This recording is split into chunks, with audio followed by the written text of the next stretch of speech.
Welcome to the Random Bites podcast, available on Spreaker.com, iTunes, Google Play, and just added to iHeartRadio. A new podcast every day featuring interviews and a unique take on the world we live in. So sit back, relax, and enjoy Random Bites. Here is your host, Alan Wayne.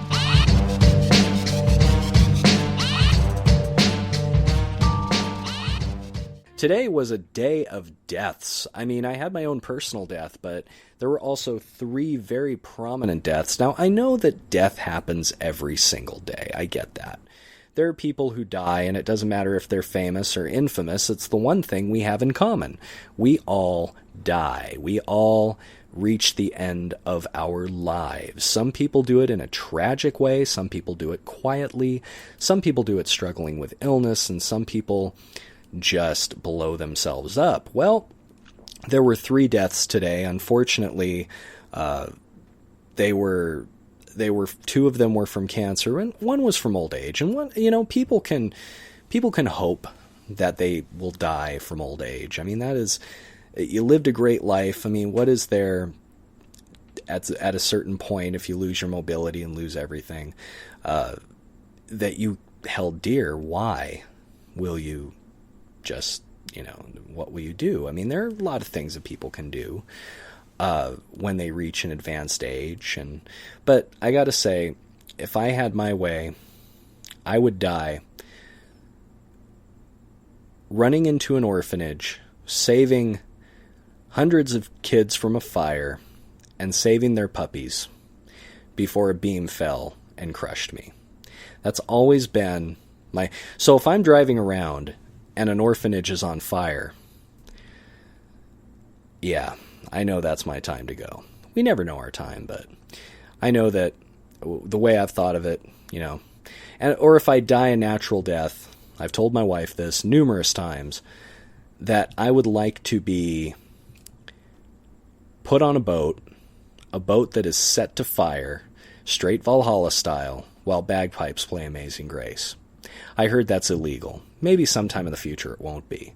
But that would be a pretty awesome way to go. It's probably not going to be the way it happens, but, It is the one certainty is death, and we had 3 very notable ones today. First of all, Don Baylor. Don Baylor, the first manager of the Colorado Rockies, Baseball Hall of Famer, passed away at 68 today from cancer, unfortunately. Was one of the most dominant power hitters of his age, and certainly one of the more colorful personalities in the game. And he had a real knack for just hitting the ball hard and hitting it far. It lasted him a long time, especially in the American League with the DH rule. He couldn't play the outfield too well after the mid-'80s, so he made his living as a DH. He could hit well, and he hit very well. And being the first manager of the Rockies, he took them to their first playoff appearance, if I'm correct. So he was a good manager, a good baseball man, and was a fighter for cancer research, and he passed away, lost his battle with cancer today at the age of 68. Another loss today in the baseball world, and it brought up a really interesting coincidence. Darren Daulton. If you guys remember Darren Daulton, if any of you are Philadelphia Phillies fans, he was known as Dutch. He was one of the most gritty players to have ever played the game. Played 14 years as a catcher for the Phillies before being traded to the Marlins, who went on to win a World Series. And then after that, he figured he was done. Darren Daulton, who is on the Phillies Wall of Fame, which includes greats like Steve Carlton and Tug McGraw, he was one of those players who may not have had the best stats and may not have had the most gaudy features, but he was a leader in the clubhouse and loved by all that played with him and had the chance to play alongside him. He passed away at 55 today from cancer. Now, that coincidence that I brought up was that there are quite a few Philadelphia Phillies who have played in Veterans Stadium, called Veterans Stadium Home, that have died from brain cancer, at least 8 of them, including the aforementioned Tug McGraw, and I believe Darren Daulton, Tug McGraw, and there were a couple of other big names there. Ken Brett passed away from brain cancer. But it is interesting when 8 people who shared the same team pass away from brain cancer. It is a little weird. Although it appears that it's nothing more than a coincidence because 4 Kansas City Royals have died from brain cancer, including the great Dan Quisenberry, the man who made me want to be a submarine pitcher for a while when I was in my youth. That is really hard to do, by the way. If you've ever tried to pitch submarine, that is really hard to do, and to keep the ball from flying out the end of your hand and well over the catcher, well over the fence there. It's really hard to do that kind of pitching, and he was awesome at it. He passed away from brain cancer. But Darren Daulton was one of these great players who, he may not have had the most home runs, most guy statistics, but he was a leader. He was a clubhouse leader. He just personified the great things about baseball, which is the grittiness, the grind. 14 years as a catcher. I played 2 years as a catcher, and my knees still crack every time I bend over or crouch. He played 14 years as a catcher, fought numerous injuries. He had something like 5 knee surgeries. This guy was tough as they come, but unfortunately lost his battle with cancer today at the age of 55. And finally, in this little bit of celebrity death montage I have going on here, the creator of the Godzilla suit, the original Godzilla suit. And this ties all back to my grandmother, who unfortunately passed away today. The movies that I enjoyed so much as a child were those Godzilla movies. I'm not talking about Godzilla 1985. I'm talking about the 1950s and 1960s Godzilla versus Ghidorah, Godzilla versus Mothra, Godzilla versus Rodan, all of these wonderful movies, Godzilla versus King Kong, all of these wonderful movies that were so cheesy, but as a kid, I loved them so much. I had a Godzilla doll. I was all in.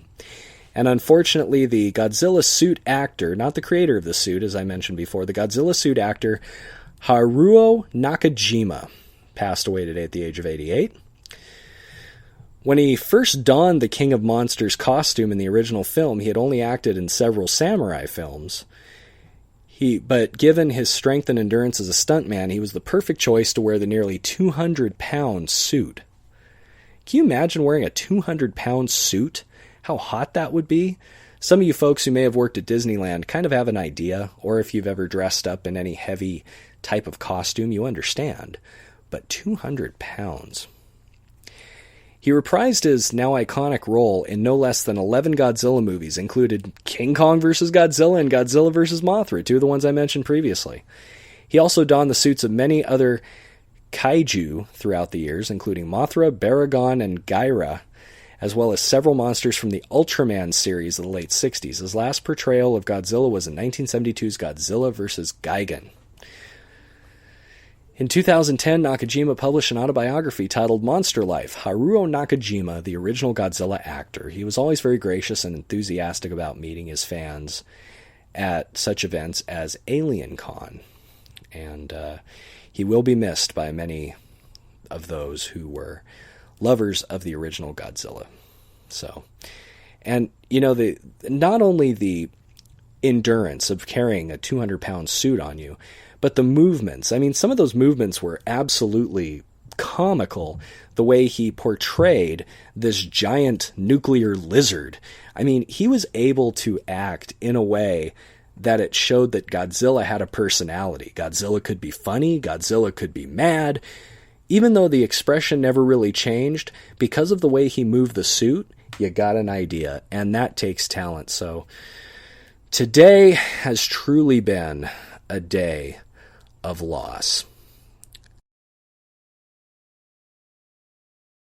Thank you for listening to the Random Bites podcast. Remember to subscribe on iTunes or Google Play, and remember to look us up on iHeartRadio. Also, become a part of the radio revolution by donating on Patreon, www.patreon.com. Just look for the Random Internet Radio Show. And don't forget, you can hear the Random Internet Radio Show live every Saturday night, only on Spreaker.com. Thank you very much for listening, and until next time, always be random.